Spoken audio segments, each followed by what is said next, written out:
Hello guys, my name is Jay or the A and welcome back to another episode of the UESC Spotlights, where today we're looking at something for entry 37, which is a personnel dropship. Now we're looking at a ship by the mighty Brankor, who has won a few of the previous competitions, which is great, and he is showing so much promise and so much consistency with his builds that it's really freaking cool to see.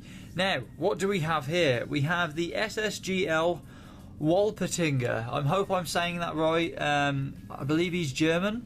So, yeah, it's a little bit of a strange name, but I'll be honest, I love his builds, and yeah. I mean, the builds themselves kind of remind me of Alien in the way that they are not the prettiest, but they really do the job well, and this is all sort of, you know, vanilla and really cool. And I just really love these ships that he keeps coming out with, because for him to build these within a month, or well, less than a month, it's just mad how he can just design stuff like this. And the fact that the design is very consistent in terms of we have these rotor joints for the thrusters on the side, and we have that both sides, and the colours are consistent, and again just the overall design and the overall style is consistent throughout everything. And with the UESC build competitions, if you weren't aware, from the start of the year to the end of the year, we're basically making up a whole bunch of ships, or getting people to make a whole bunch of ships that match and are consistently styled and basically can work together and function together, which is really cool. So for him to do that as well and make this compatible with everything else he's done is absolutely bonkers. Now, first thing that is very impressive of this ship is the doors. As you can see, the doors do have an element of how do you say? Basically, they should go airtight. So if you notice, they push out.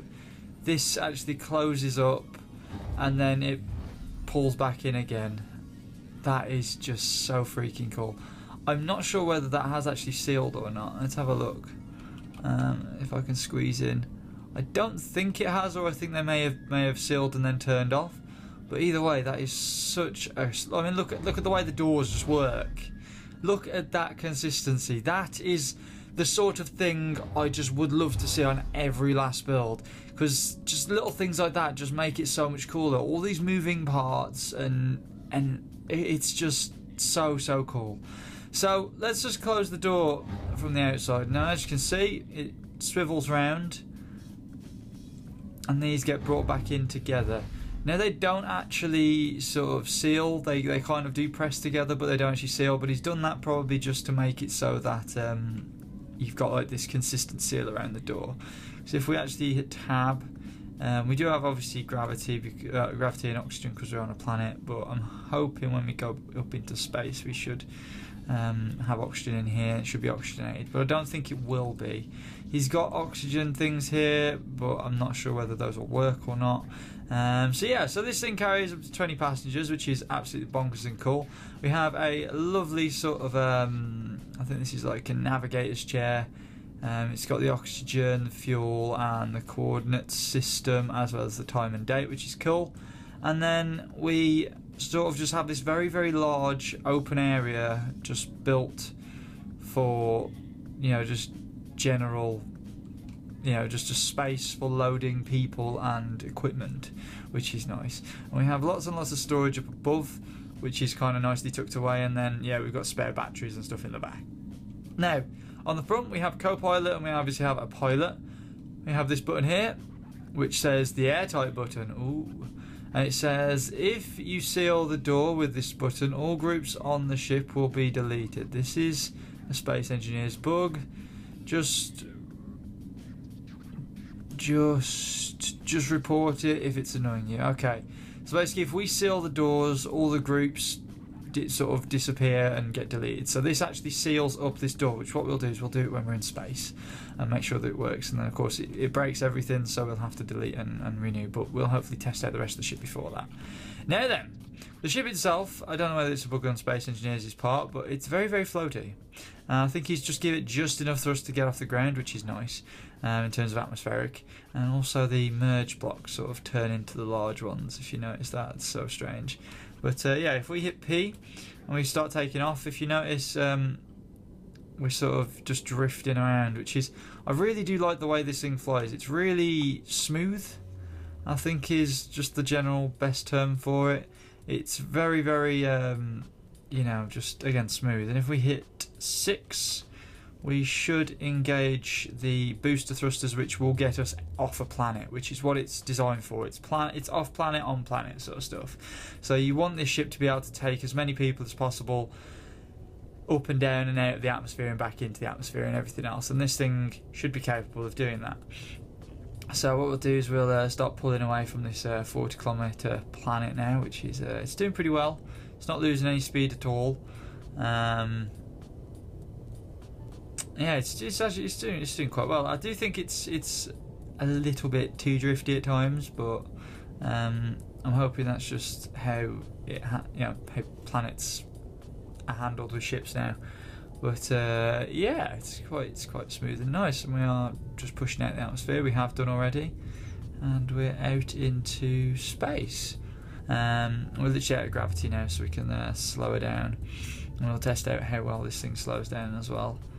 It's quite slow. Yeah, definitely very slow to slow down. Of course, it makes obvious differences depending on which face you're using to sort of brake you. But it is slow to slow down, and we are sort of slowing down probably 10 meters a second every couple of seconds. So it is slow, but you know, I can't fault this ship at all at the moment. There's no obvious issues or problems with it that I'm having. We have loads of controls on here which control all the turrets, cameras, thrusters and everything else. So you can turn off the hydrogen thrusters, because those would only be used obviously to get off the planet, and then you turn them off and just use your ion.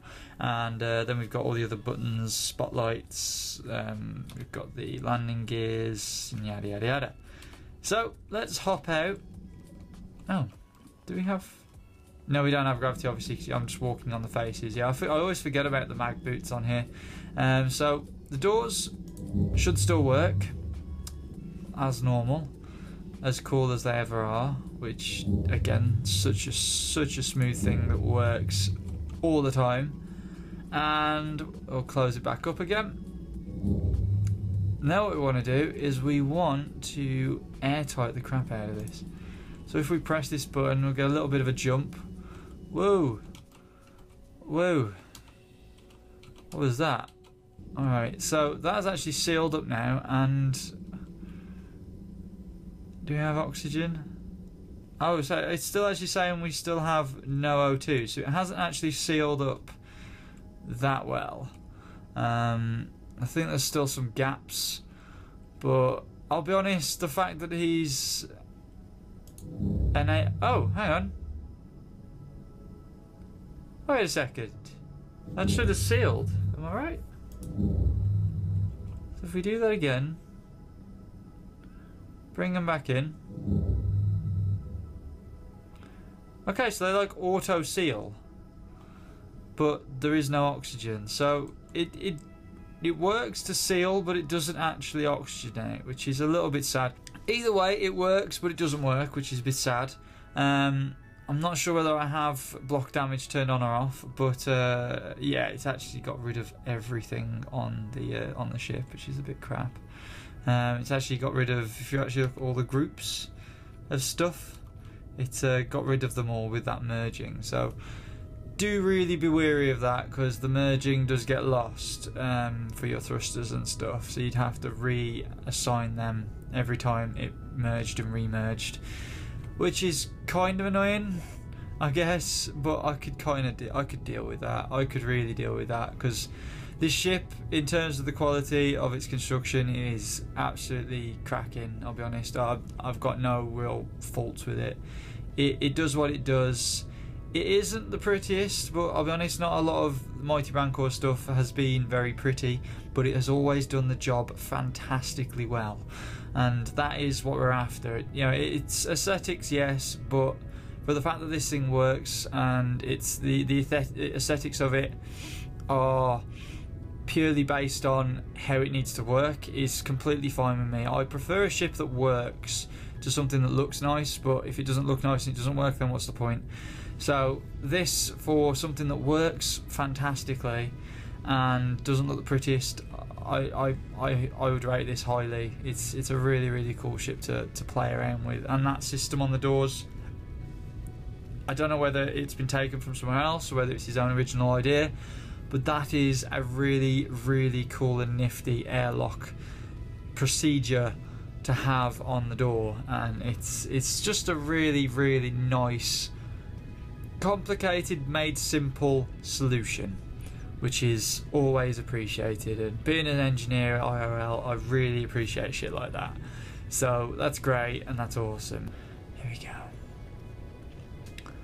Am I going to blow up or just bounce? Blow up or bounce?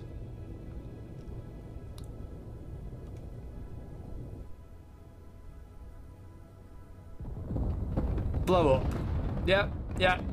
That's a blow up. That's a blow up. It kind of was. It's kind of done okay, ish. I mean, the cockpits obviously are at the very front, but it's kind of done okay. Does the door system still work? No,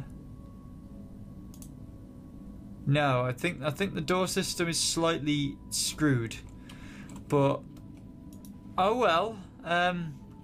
Yeah, I've buried it. Awesome. So if you guys have enjoyed this ship, go and check it out. I'll leave a link in the description below. If you want to get in on any of the competitions, go and check out the UESC page on on Steam. And yeah, if you've enjoyed the video, give it a thumbs up. If you haven't, you know where the button is. Comment for anything you want me to look at, and I'll see you guys later. Peace!